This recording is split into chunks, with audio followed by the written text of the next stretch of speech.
It was a hot summer day in July of 2020. Life was put on hold because of lockdown, and the need for something exciting to do was growing more and more necessary. For the past few weeks, I had been mindlessly watching YouTube videos of random people cutting their hair. Watching whether or not their hair turned out well was entertaining to me, but on this particular day, I sat at my desk chair while the nagging feeling of boredom ate at my brain. I could really use a haircut, I thought. My hair, long, luscious, and golden brown, had not been cut in a while, and a fresh look was long overdue. The length of my hair, which was almost suffocating, served as a security blanket, which I had always loved but needed to get rid of.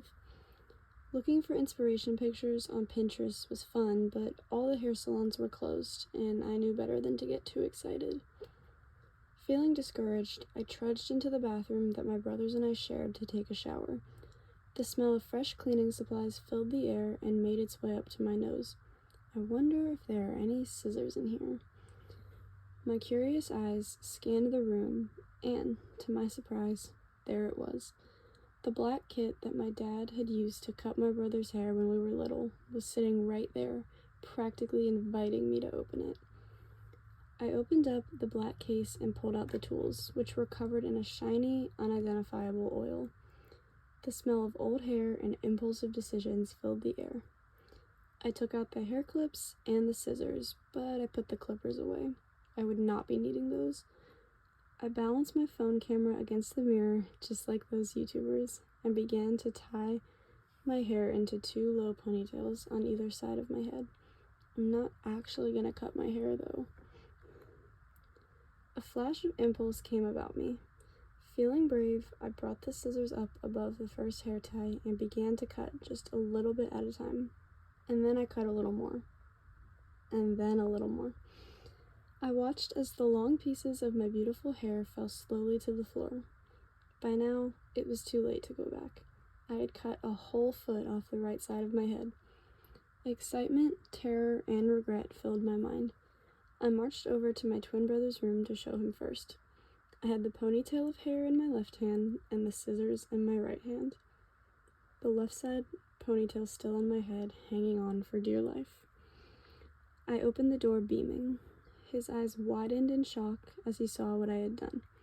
"Oh my gosh, you actually cut it?" he asked, half surprised and half not caring.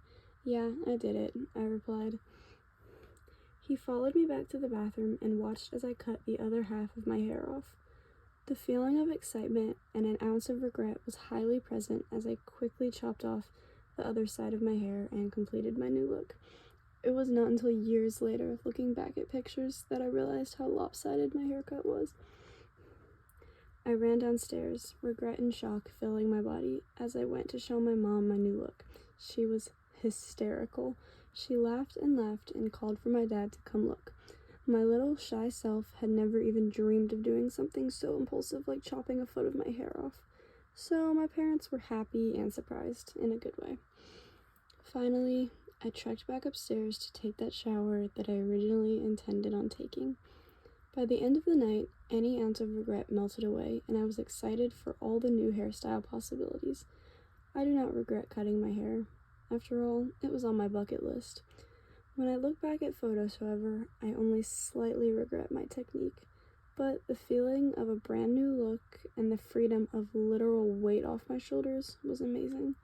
Not having that security blanket to hide behind was amazing. And, after all, hair grows back and it's not that big of a deal.